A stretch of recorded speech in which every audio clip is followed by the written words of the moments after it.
I stood in my living room holding an envelope my stepmother had just handed me, surrounded by 3 smiling faces that suddenly felt sinister. My father, his wife Diana, and my stepsister Amber watched me with expressions I couldn't quite read.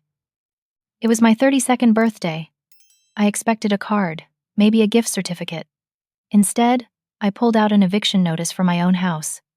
The house my mother left me. 30 days to vacate. My smile froze as the reality crashed over me like ice water. They were kicking me out of my inheritance.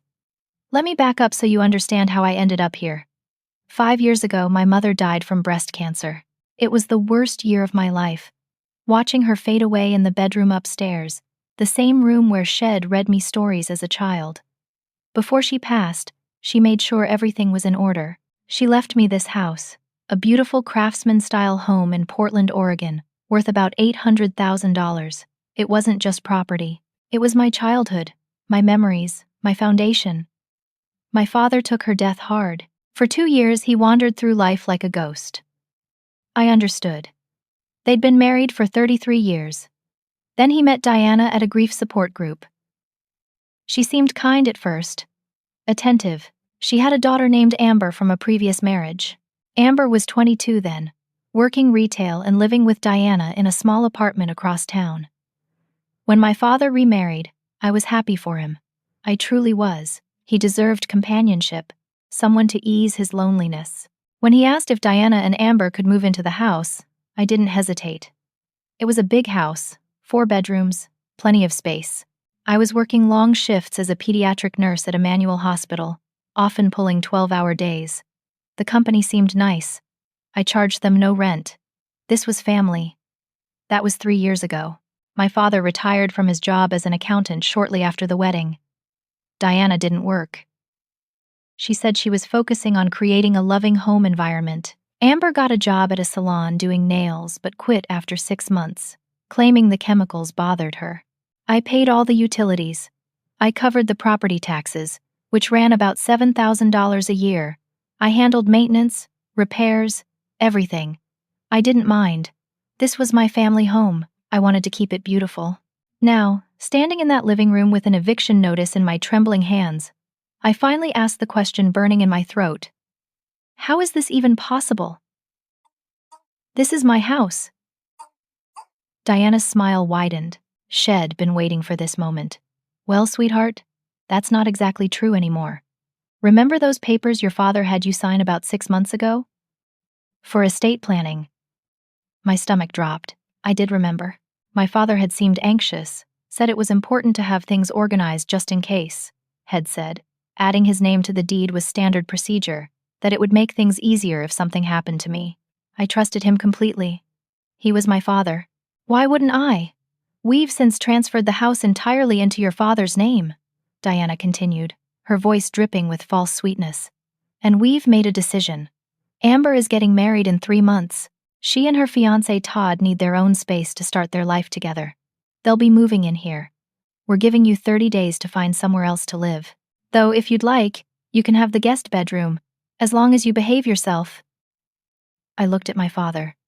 He wouldn't meet my eyes. His face was pale, his hands shaking slightly, but he said nothing. Not one word in my defense. I've been paying for everything, I said, my voice barely above a whisper. The taxes, the utilities, the new roof last year. That was $12,000.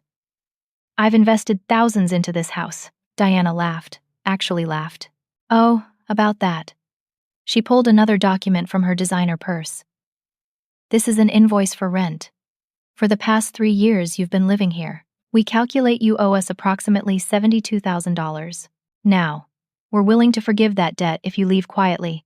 But if you want to fight this eviction, well, countersue for back rent. Your choice. The room tilted. I gripped the back of the sofa to steady myself. This wasn't spontaneous cruelty. This was calculated, planned, methodical. They'd been setting this trap for months, maybe longer. Amber spoke for the first time, her voice saccharine. We really do appreciate everything you've done, Kristen. But it's time for you to start your own life, somewhere else. I looked at each of them. Diana, triumphant. Amber, smug. My father, cowardly. Something inside me shifted. I didn't cry. I didn't scream. I simply said, I need some time to process this. I walked upstairs to my childhood bedroom, the room that had been mine for 32 years. Amber had already started moving her things in. Her makeup covered my dresser. Her clothes hung in my closet. They'd been so confident I wouldn't fight back. I opened my laptop and started researching. If they wanted a war, they'd have one. But it'd be smart about it. Strategic. Just like my mother taught me. That night, I barely slept. I spent hours reading about property law, deed transfers, fraud. The documents my father had me sign were legal. Technically, I'd signed willingly, even if I'd been deceived about their purpose. At 3 a.m, I finally closed my laptop, exhausted, but not defeated. The next day at the hospital, I moved through my rounds on autopilot. I smiled at my young patients, checked vitals, administered medications, but my mind was elsewhere. During my lunch break, I'd scheduled an emergency appointment with a real estate attorney named Patricia Hayes. Her office was downtown, a sleek high-rise with a view of the Willamette River. Patricia was in her 50s, sharp-eyed and no-nonsense. She reviewed the documents I'd brought with me, her expression growing darker with each page. "This is legal," she finally said. "You signed the deed transfer. Without evidence of coercion or fraud, fighting this in court would be expensive and time-consuming. We're talking years, potentially. Tens of thousands in legal fees. What about the fake rent invoice?" I asked desperately. "They could argue it was a verbal agreement. Hard to disprove." "I'm sorry, Kristen. Unless you can prove your father was manipulated or that there was fraudulent intent in getting you to sign, you don't have much standing." I left her office feeling hollow. I'd expected her to have a magic solution, but the law wasn't on my side. I'd been too trusting, and now I was paying the price. Back at the hospital, my best friend Morgan found me in the break room, staring at a cold cup of coffee. Morgan and I had been friends since nursing school, had survived countless difficult shifts together. She took one look at my face and knew something was catastrophically wrong. I told her everything. Morgan's face went through a range of emotions: shock, anger, disgust. "That evil witch," she hissed. "And your father just went along with it. He wouldn't even look at me," I said, my voice breaking for the first time. Morgan grabbed my hands. "Okay. We're going to fix this. Start documenting everything. Every conversation. Every interaction. Keep your phone recording if you can. Maybe they'll slip up, say something incriminating." It was a slim hope, but it was something. I went home that evening with my phone's voice recorder ready. The house felt different now, hostile. Diana was in the kitchen making dinner, humming happily. The smell of roasted chicken filled the air, a scent that used to mean comfort and now meant invasion. I ate dinner in silence while Diana and Amber discussed wedding plans. The ceremony would be at Willow Creek Vineyard, an expensive venue outside the city. 300 guests. A live band. Amber kept showing me pictures on her phone, oblivious or uncaring that she was planning this wedding with money that should have been mine. "We had to sell some of your mother's jewelry to help cover costs," Diana mentioned casually, cutting into her chicken. "I hope you don't mind. It was just sitting in that jewelry box collecting dust." My fork clattered against my plate. "What jewelry?" "Oh, some of the pieces from the master bedroom. The pearl necklace, the diamond earrings, a few bracelets. Don't worry, we kept the important stuff. Those were my mother's. Shed wanted me to have them. Her will had been explicit." I excused myself from the table, my hands shaking with rage. I went upstairs to what used to be my parents' bedroom, now Diana and my father's room. The jewelry box sat on the dresser. I opened it. It was nearly empty. A few costume pieces remained, nothing of value. Then I noticed something. The bottom of the jewelry box looked slightly raised. I pressed on it, and a hidden compartment popped open. Inside was a small leather-bound book. My mother's diary. I took it back to my room and locked the door. My hands trembled as I opened it. The entries were from her final year, written in her careful handwriting. Shed documented her illness, her fears, her hopes for my future. And then I found the entries that changed everything. Diana came by again today. She brought soup, but something feels off. She asks too many questions about the house, about finances. Am I being paranoid? The cancer might be making me suspicious of everything. I flipped forward. More entries about Diana. How Shed volunteered to help with errands, with doctor's appointments. How Shed become close to my father during the worst months. Then, 3 months before my mother died, I saw Diana and James talking in the garden. They didn't know I was watching from the bedroom window. The way she touched his arm. The way he smiled at her. I'm not imagining this. She's already positioning herself for after I'm gone. I need to protect Kristen. I need to make sure the house stays hers, no matter what. I've contacted the lawyer tomorrow to make sure everything is ironclad. My mother had known. Shed suspected Diana was a predator even then, and Shed tried to protect me, but Id foolishly signed away that protection 6 months ago. I kept reading. The final entry was dated 2 days before she died. I'm so tired. The pain is constant now. But I need Kristen to know. This house is hers because she earned it by being my daughter. Not because of money or property. Because she's been my joy. My heart. My brave girl. Diana circles like a vulture. I see it now clearly. James is vulnerable. Hell be easy prey. Kristen, if you're reading this someday, protect what's yours. Don't let anyone take it. I love you forever. I closed the diary and pressed it to my chest, tears streaming down my face. My mother had tried to warn me from beyond the grave, and Id failed to listen. But it wasn't too late. I'd fight for this house, not just because it was valuable property, but because it was my last connection to her. And Shed wanted me to fight. The next morning, I called in sick to work for the first time in 2 years. I needed time to think, to plan. I started following Diana's movements. She left the house at 10 in the morning, dressed too nicely for grocery shopping. I followed her car at a distance, feeling ridiculous, like a character in a bad movie. She drove to an upscale coffee shop in the Pearl District. I parked down the street and watched through my rearview mirror. Diana met a man there, tall and handsome, probably in his early 50s. They sat at an outdoor table, and their body language was all wrong for a casual meeting. She touched his hand. He leaned in close. They looked like lovers. I grabbed my phone and zoomed in, taking photos. The man was well-dressed, confident. After they parted, I Googled the license plate of his black Mercedes using a people search website Morgan had told me about. His name was Brandon Shaw. More searching revealed he was a real estate developer who specialized in buying undervalued properties and flipping them for profit. My neighborhood had been gentrifying rapidly over the past 2 years. Property values had skyrocketed. I pulled up recent sales data. Houses similar to mine were selling for close to $1 million now. This wasn't just about giving Amber a place to live. Diana was planning to sell my house and pocket the profit. I felt sick.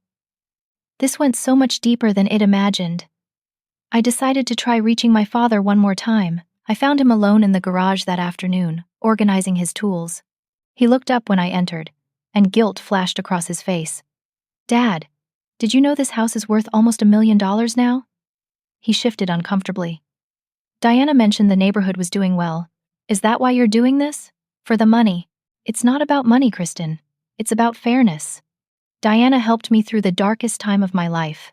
She thinks your mother would have wanted me to have some security too. Mom left you the retirement accounts. She left you her life insurance. She left you plenty. The house was specifically for me. His face hardened. You're being selfish. This house is too big for one person anyway. Amber and Todd need a place to start their marriage. Can't you think about someone besides yourself for once? The words hit like a slap. This was my father. The man who'd taught me to ride a bike, who'd held me when I cried over my first heartbreak. Now he was calling me selfish for wanting to keep what my mother had left me. You're betraying her memory, I said quietly. I'm moving on with my life. Maybe you should too. He turned back to his tools, dismissing me. I left the garage feeling more alone than ever. My father wasn't just weak. Had been fully poisoned against me. 2 weeks later, Amber and Todd threw an engagement party at the house. My house. Diana insisted I attend, said it would look bad if I didn't show up. I agreed, putting on a dress and a fake smile. The house was full of people I didn't know. Amber's friends and Todd's family. Diana introduced me to guests as my husband's daughter who's been living with us. She'd rewritten history completely, made it sound like I was the charity case, not the rightful owner. I met Todd properly for the first time. He was 30, worked in tech sales, seemed genuinely nice. He shook my hand warmly and said how excited he was to move into such a beautiful family home. He had no idea this house had been stolen from me. Amber had clearly lied to him about everything. I excused myself to use the bathroom, but found myself drawn to Diana's home office, what used to be my mother's study. The door was slightly ajar. I could see Diana's laptop sitting open on the desk, screen glowing. I knew I shouldn't, but I couldn't help myself. I slipped inside and quickly scanned the screen. Email was open. My heart pounded as I scrolled through Diana's inbox. And then I found them. Emails between Diana and Brandon Shaw going back 3 years. Long before Diana had even married my father. Can't wait to see you tonight, beautiful. Your husband doesn't suspect anything, does he? The house will be ours soon. Another few months and we can make our move. The old fool trusts me completely. Once we sell the property, we'll have enough to disappear together. Just like we planned. I felt like I'd been punched in the stomach. Diana wasn't just stealing my house. She was planning to betray my father, too. She was using him to get the property, then running off with her lover. I grabbed my phone and photographed every email I could find, my hands shaking so badly I could barely hold the device steady. I heard footsteps in the hallway and quickly closed the laptop, slipping out of the office just as Amber walked past. She gave me a strange look but said nothing. I left the party early, claiming a headache. In my car, I sat in the driveway reviewing the photos I'd taken. This was it. This was my leverage. Diana wasn't just a manipulator. She was running a con, and my father was her mark. But as I sat there, I realized something. If I exposed this now, Diana would just deny it. She'd delete the emails, claim I'd fabricated the screenshots. I needed more. I needed undeniable proof, and I needed to time it perfectly for maximum impact. An idea began forming in my mind. Diana had humiliated me on my birthday, the day that should have been about celebrating my life. What if I returned the favor? What if I waited until Amber's wedding day, the biggest day of her life, and burned Diana's world to the ground in front of 300 witnesses? It was cruel. It was calculating. It was exactly what Diana deserved. I started planning. I returned to Patricia Hayes' office with the new evidence. She studied the email screenshots carefully, her expression shifting from skeptical to impressed. This proves fraud and manipulation, she said. Your father was clearly deceived. This woman has been running a long con. We could potentially use this to invalidate the deed transfer. How long would that take? I asked. In court? 6 months to a year. Possibly longer. And there's no guarantee. Diana could claim the emails were taken out of context. What if I confronted her privately? Threatened to expose her? Patricia considered this. It's risky. She might call your bluff. Or she might get desperate and accelerate her plans to sell the house. You'd be in a worse position. I leaned back in my chair. What if I waited? Let her think she's won. Gather more evidence. Then expose everything publicly when she's most vulnerable. Patricia raised an eyebrow. That's a dangerous game, Kristen. Are you sure you want to play it? I thought about my mother's diary. Her final words. Protect what's yours. Don't let anyone take it. I'm sure, I said. Over the next 2 weeks, I played the part of the defeated daughter perfectly. I started packing my belongings slowly, visibly. I looked at apartment listings on my laptop where Diana could see the screen. I acted broken, defeated. Diana and Amber became bolder, crueler. Diana made comments about finally having our home back. Amber redecorated my childhood bedroom, painting the walls pink for the nursery she planned to have someday. But privately, I was building my case. Morgan introduced me to her brother Jake, a private investigator who'd recently left the Portland Police Department to start his own firm. I met him at a coffee shop and told him everything. Jake was in his late 30s, built like he spent serious time in the gym, with kind eyes that turned hard when I showed him the evidence I'd gathered. This makes me sick, he said. Your own father, can you help me? I asked. Absolutely. And I'm not even going to charge you. This case pisses me off too much. Jake went to work. Within a week, Head uncovered things about Brandon Shaw that made Diana's scheme even more precarious. Brandon was under investigation by the State Real Estate Commission for fraudulent property deals. Head been sued twice by former clients who claimed Head misrepresented property values. His business was hanging by a thread, but Jake's biggest discovery came 10 days before my eviction deadline. Brandon Shaw was married. His wife, Helen Shaw, was the actual money behind his business. Shed inherited millions from her family's timber fortune. Helen had no idea about Brandon's affair with Diana. Jake also dug into Diana's past. Shed been married before my father, to a man named Robert Chen. Shed divorced him 5 years before my mother died, claiming abuse and getting a substantial settlement. Jake tracked down Robert, who was living quietly in Seattle now. Robert told Jake the truth. There had been no abuse. Diana had fabricated everything, manipulated the courts, and walked away with half his assets. She was a professional con artist. Your father isn't her first victim, Jake told me, showing me the file Head compiled. She has a pattern. She targets vulnerable men, usually widowers or divorcees with assets. She gains their trust, gets access to their money or property, then disappears with whatever she can take. I felt a strange mixture of vindication and horror. My father was just another mark to her, but had been willing to betray me to keep her happy, which made him complicit. What do you want to do with this information? Jake asked. I told him my plan. Wait until the wedding. Expose everything in front of everyone. Destroy Diana's scheme when she thought Shed won. Jake grinned, a sharp, dangerous expression. I like the way you think. Let me help you make it really count. We spent the next several days preparing. Jake compiled a complete dossier on Diana, her past cons, the affair with Brandon, the plan to sell my house, everything.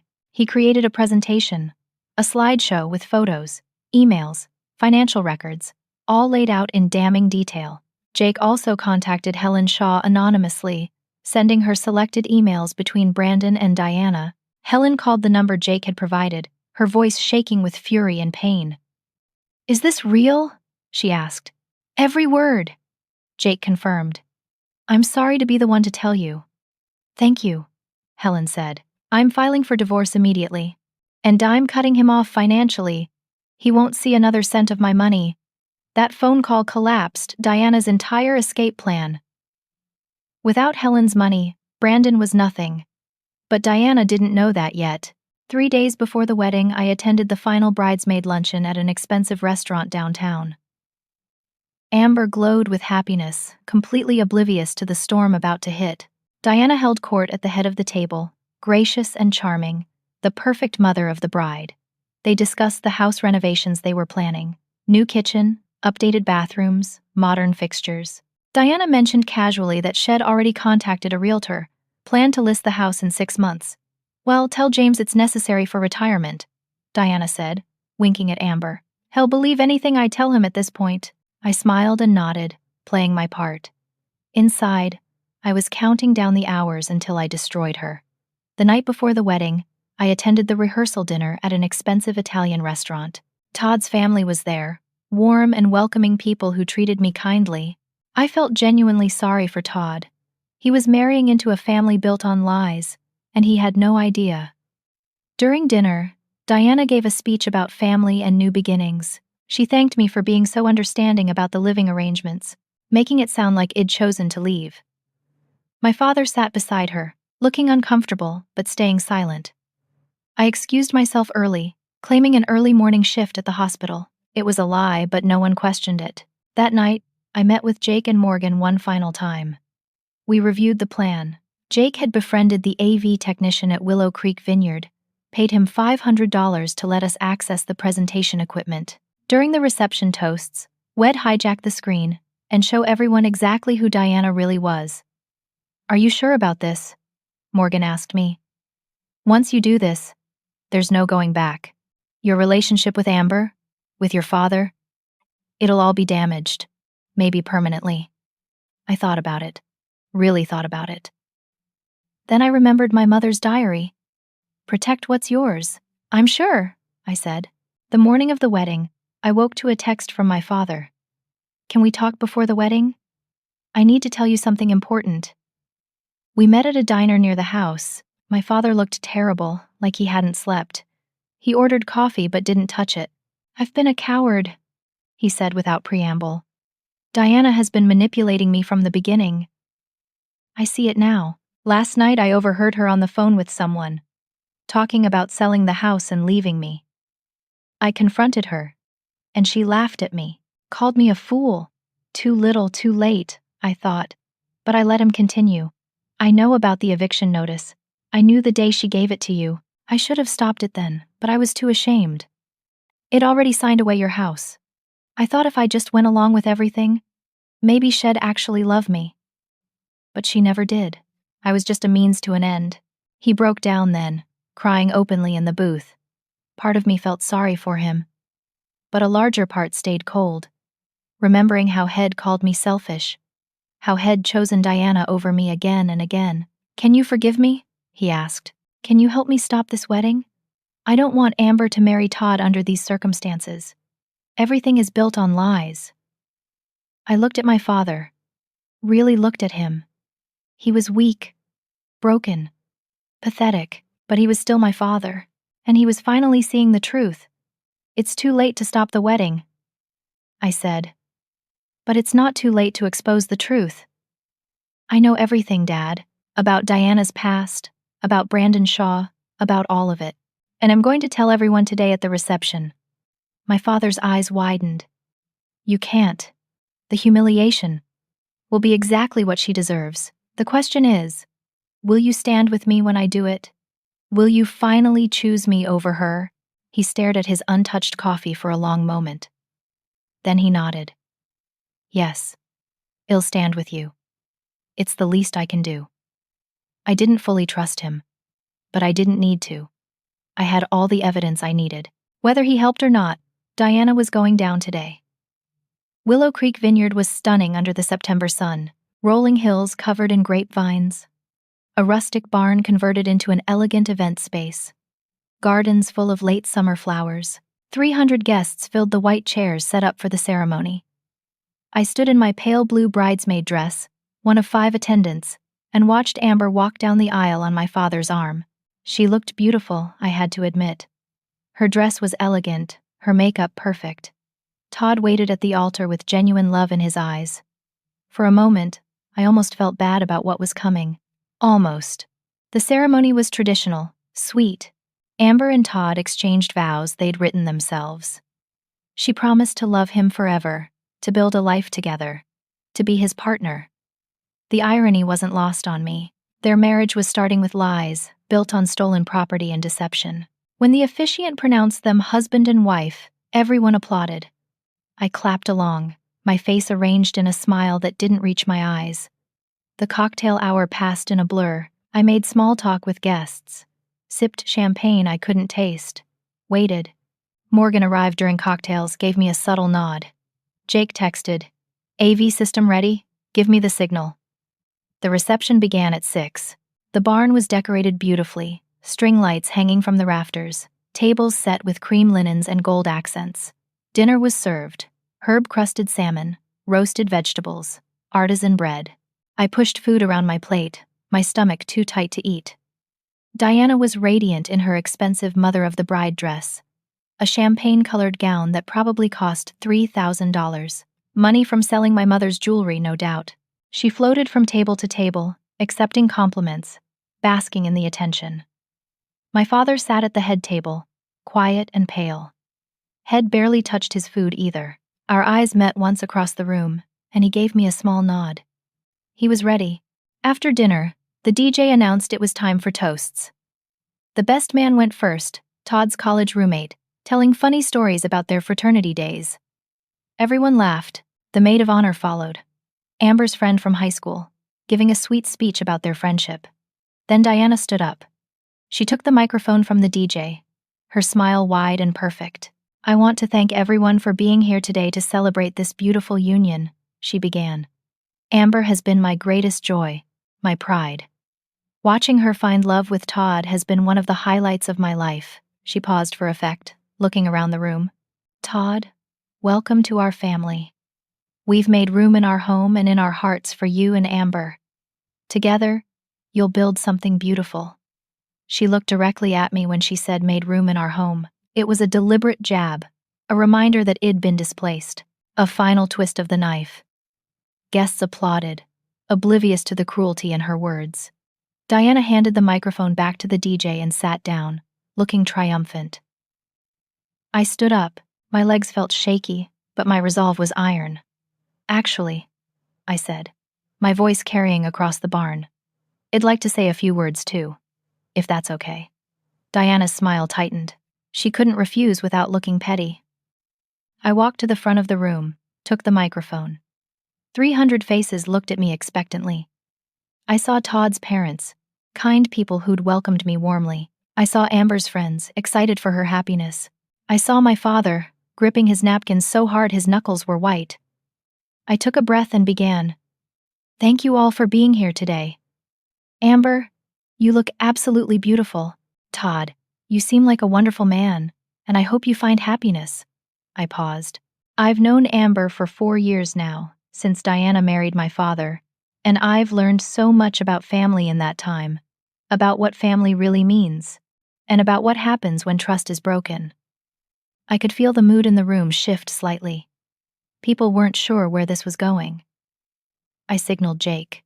The large projection screen behind me, which had been showing a slideshow of Amber and Todd's relationship photos, flickered. The image changed. It was the eviction notice, dated on my birthday, large enough for everyone to read. Gasps rippled through the crowd. Diana shot to her feet. "Kristen, what are you doing?" I ignored her. "On my 32nd birthday, my family gave me this gift, an eviction notice for my own house. The house my mother left me before she died of breast cancer 5 years ago."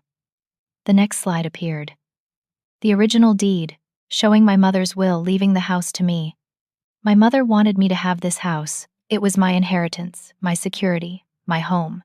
But 6 months ago, my father convinced me to sign papers that transferred ownership to him. He said it was for estate planning. I trusted him completely. The slide changed to show the transfer documents. I could see people in the audience leaning forward, confused, concerned. What I didn't know was that this was all part of a plan to steal my house and kick me out so that Amber and Todd could move in. Amber was crying now, her perfect makeup running. Todd looked stunned, like he'd been slapped. The next slide showed the fraudulent rent invoice. Diana even created a fake bill for $72,000 in back rent, threatening to sue me if I fought the eviction. My father stood up. His voice shook, but he spoke clearly. "It's all true. I was manipulated. I was deceived. Kristen, I'm so sorry." Diana spun to face him, fury in her eyes. "James, sit down. She's lying." "I'm not lying," I said calmly. "And I have proof." The next slides appeared. Emails between Diana and Brandon Shaw. Romantic messages. Plans to run away together. Discussions of selling my house and splitting the profits. Diana isn't just stealing my house. She's been having an affair for 3 years with a man named Brandon Shaw, a real estate developer. She planned to sell my house, leave my father, and run away with her lover. The barn erupted. People were shouting, standing up, pointing at Diana. I saw Brandon Shaw himself, sitting near the back, trying to slip out. Several of Todd's groomsmen blocked the door. "Wait, there's more," I said, raising my voice over the chaos. The next slides showed Diana's history, her previous marriage, the false abuse claims, the settlement shed won through lies. Diana has done this before. She's a professional con artist. She targets vulnerable men, gains their trust, and steals everything she can. My father is just her latest victim. Diana lunged at me. 2 of Todd's uncles grabbed her, held her back. She was screaming now, incoherent with rage. The final slide appeared. A legal document. This morning, my father signed an affidavit admitting he was defrauded and coerced by Diana. "My attorney is here." I gestured to Patricia Hayes, who stood up from her table near the back. "The deed transfer has been legally challenged and frozen. The house cannot be sold. And based on the overwhelming evidence of fraud, the transfer will be reversed. I'm getting my house back." The room exploded again. Amber was sobbing. Todd stood frozen, his face ashen. He looked at Amber, then at the evidence on the screen, then at his wedding ring. Slowly, deliberately, he took off the ring and set it on the table. "I can't do this," he said quietly. "I'm sorry, Amber. But this whole thing, your family, these lies, I can't be part of it." He walked out of the barn. His parents followed, shooting disgusted looks at Diana. Diana broke free from the men holding her and rushed at me. Jake stepped between us, his hand on her shoulder, firm. "I wouldn't," he said. "You ruined everything." Diana screamed at me. "Everything." "No," I said calmly. "You did that yourself." The barn doors opened. Police officers entered. Jake had called them earlier, had given them evidence of the forged notary signature on the deed transfer documents. Diana was being arrested for fraud and identity theft. As the officers put handcuffs on Diana, she screamed my name over and over. Her carefully constructed world, her perfect con, everything was collapsing. Brandon Shaw was confronted by his wife Helen, who'd been sitting quietly at a table near the bar. She walked up to him and slapped him hard across the face, then handed him an envelope. "Divorce papers. You can have her," Helen said, gesturing to Diana. "She's broke now, just like you." The police led Diana away, still screaming. Amber collapsed into a chair, her wedding day destroyed. Guests were leaving in shocked clusters, whispering, some taking photos and videos on their phones. My father approached me slowly. He looked 100 years old.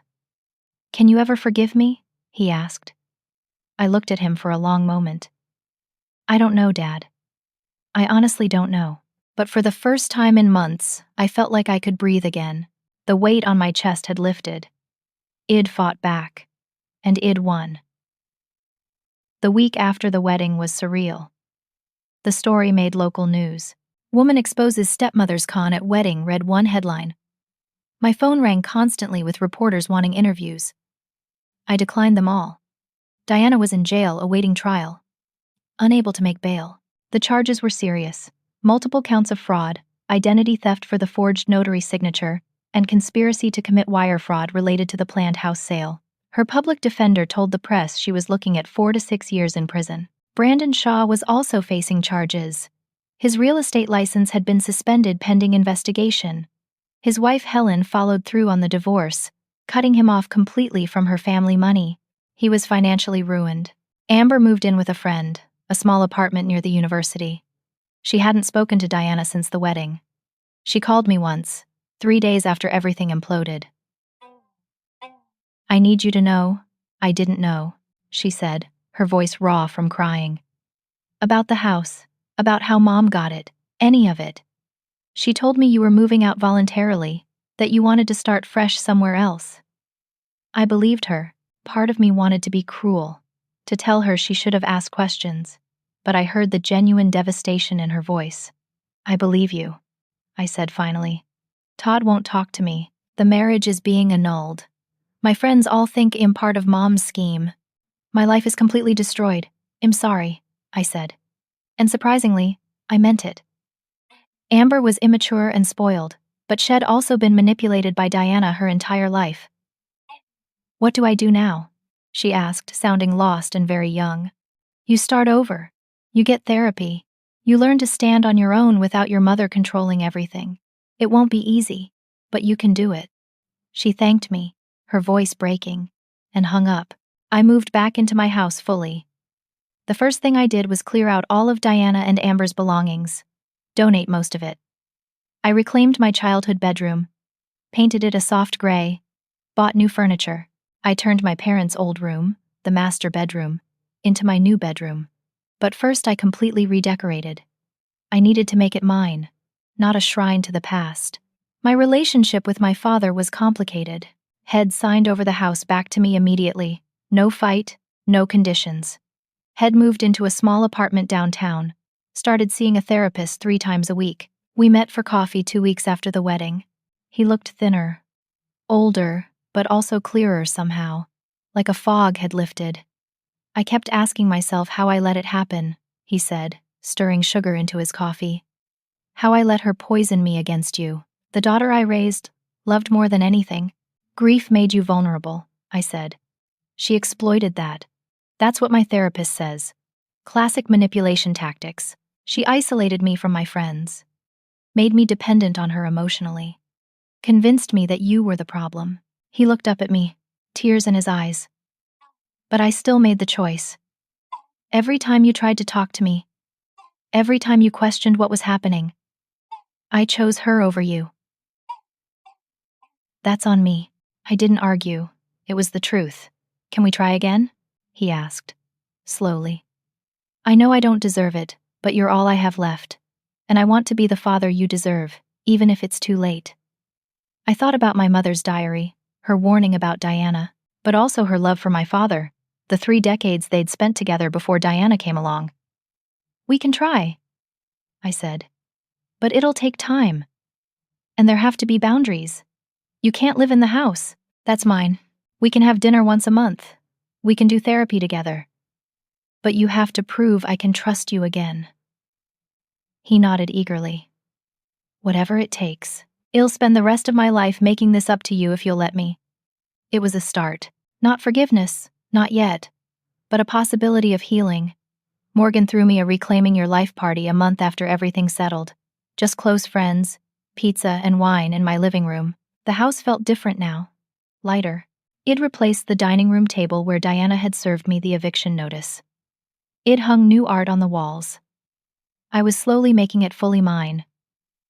You're a legend at the hospital, Morgan said, refilling my wine glass.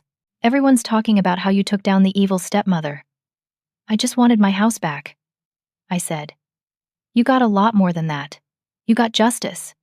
You stood up for yourself. That takes guts. Jake stopped by the party, bringing fancy cupcakes from a bakery downtown. Wanted to update you on Diana's case, he said. Prosecutors are offering a plea deal, 4 years in prison, full restitution to you for emotional damages and legal fees. $75,000. I whistled. Will she take it? Her lawyer's advising her to. If she goes to trial, she could get 8 to 10 years. She'll take the deal.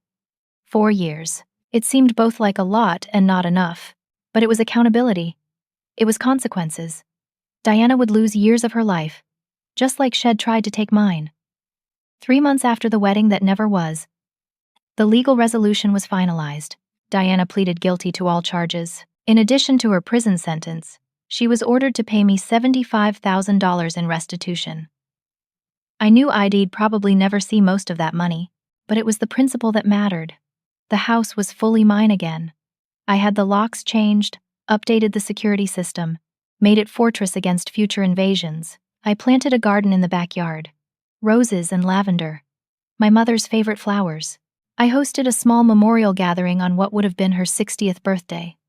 Friends, neighbors, even my father came, standing respectfully at the edge of the yard. We released biodegradable balloons with messages written on them.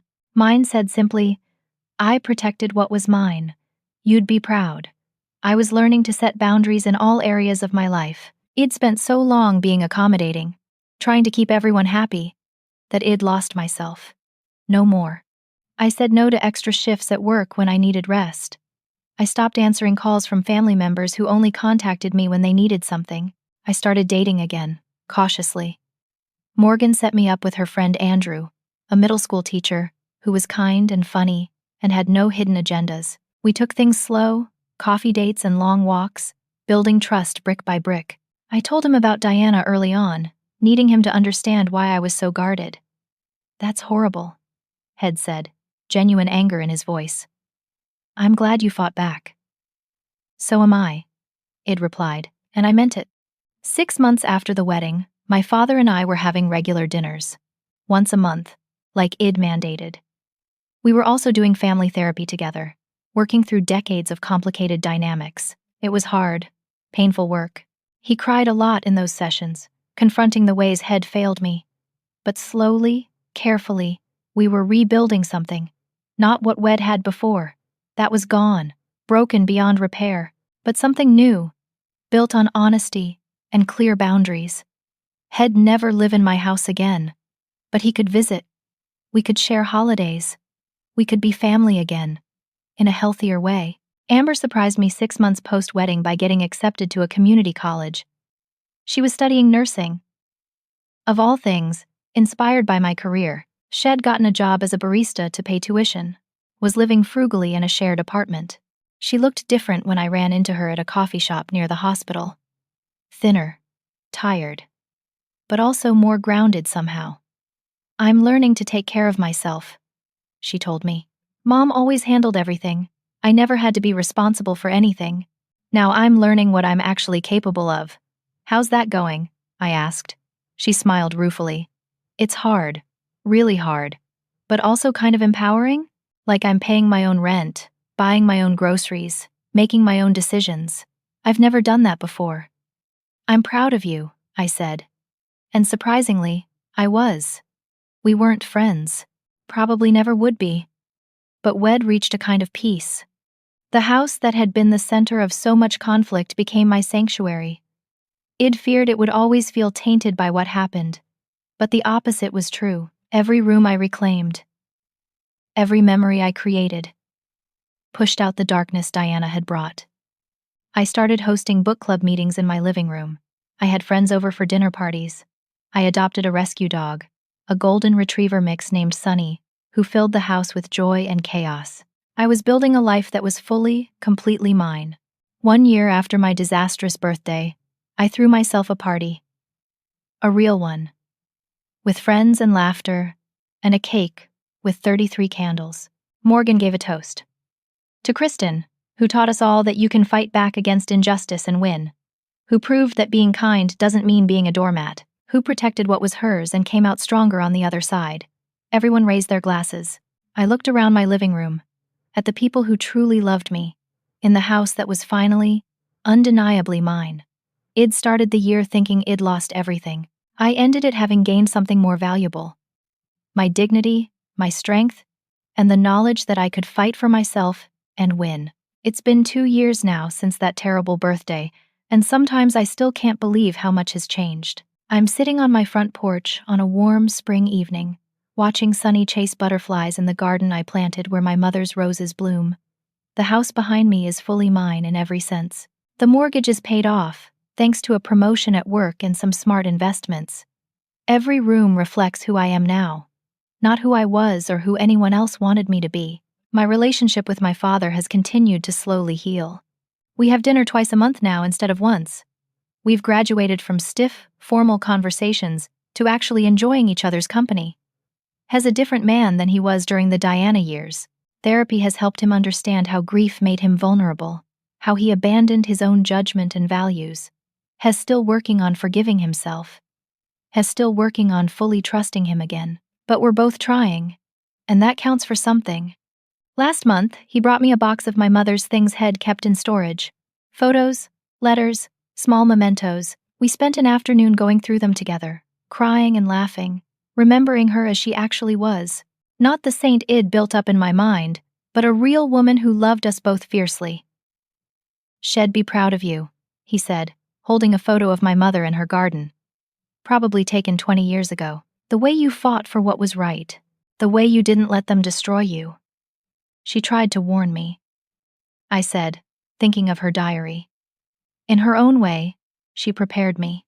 Andrew and I are still together, taking things at a pace that feels comfortable for both of us. He's met my father," charmed Morgan, won over Sunny. "He's patient with my walls, understands why I need to move slowly. Last week, he asked if he could keep some clothes at my house, and I said yes. Small steps, but they feel right. I got a letter from Diana 3 months ago, forwarded from the county jail where she's serving her sentence. I almost threw it away unopened, but curiosity got the better of me. It was surprisingly lucid. Not the ranting I'd expected. She didn't apologize exactly, but she admitted she'd underestimated me. "You were always so kind, so accommodating," she wrote. "I thought that made you weak. I was wrong." She went on to say that prison had given her time to think about her patterns, the people she'd hurt, the life she'd wasted on cons and schemes. "I don't expect forgiveness," she concluded. "I just wanted you to know that you beating me probably saved my life. I might actually become an honest person now." I don't know if I believe her. People like Diana don't usually change, but I appreciate that she acknowledged what she did, I wrote back. A brief note saying I hoped she used her time in prison to genuinely reflect and change. I didn't offer forgiveness. I'm not there yet. Maybe never will be. But I'm not carrying around rage anymore either. That's progress. Amber graduated from community college last month with her associate degree in nursing. She sent me an invitation to the ceremony. I went, sat in the audience with other families, watched her walk across the stage.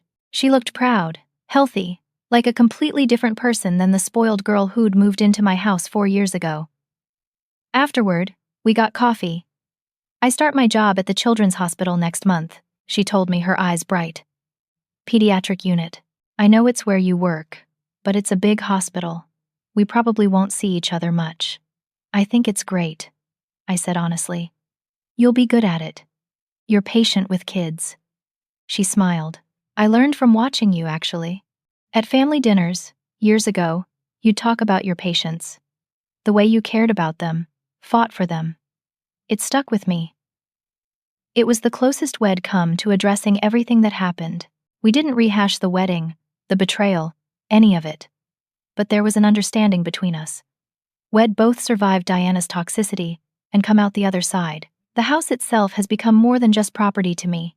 It's a symbol of everything I've learned. I host Thanksgiving here now, a tradition I started last year.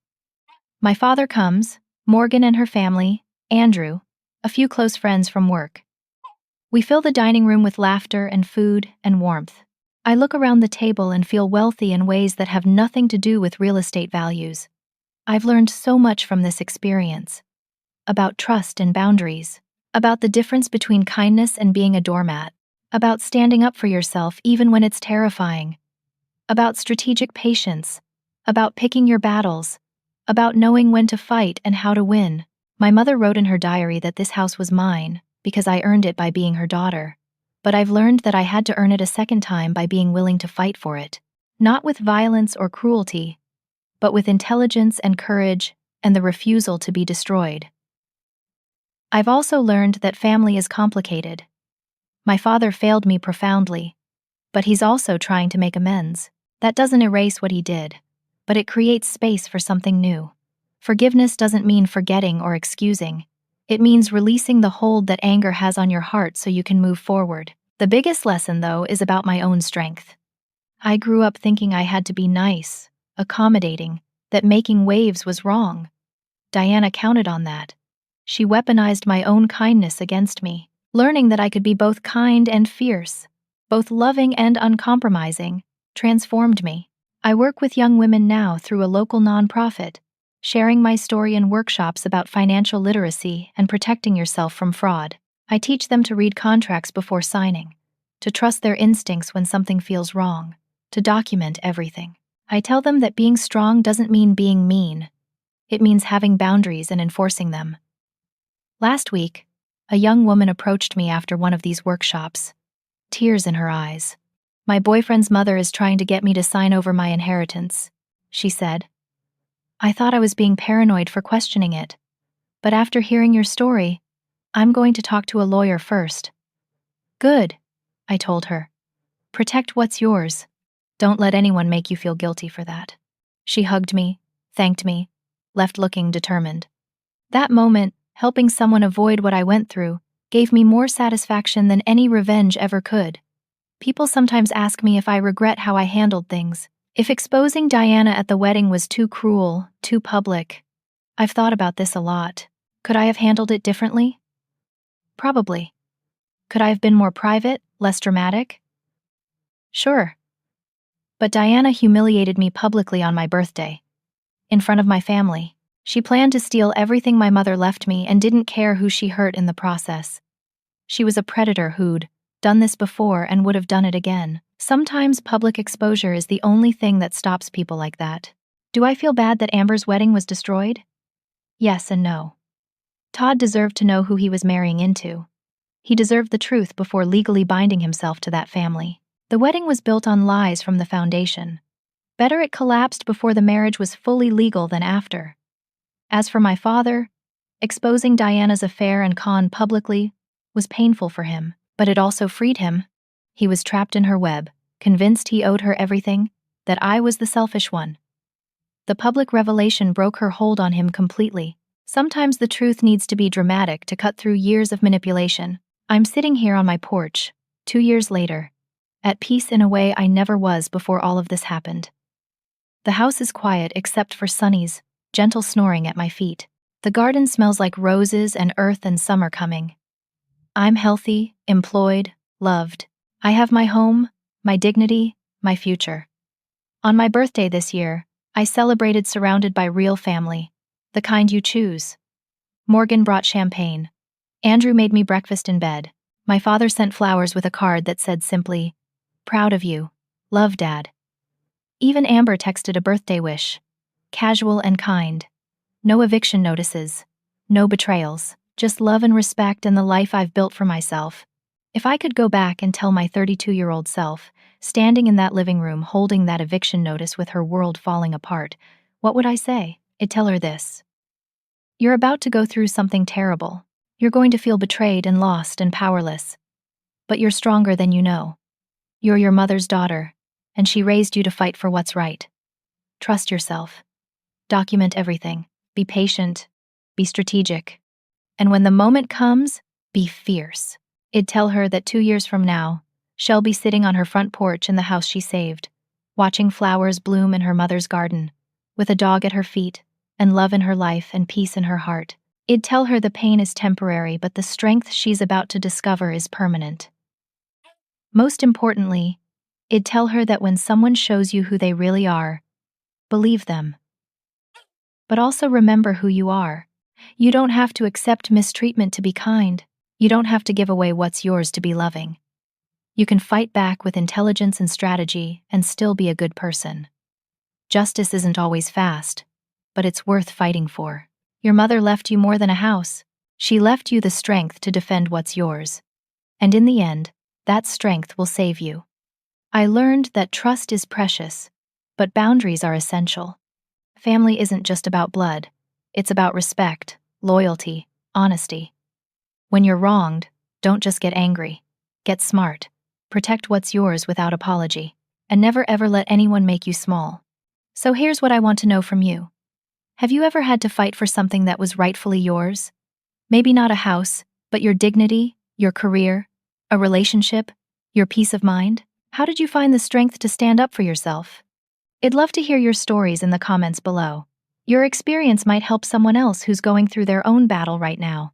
If this story resonated with you, please hit that like button. Subscribe to hear more stories about finding strength in difficult times. And share this with someone who might need to hear that it's okay to fight back, to protect themselves, to refuse to be destroyed by other people's cruelty. Thank you for listening to my story.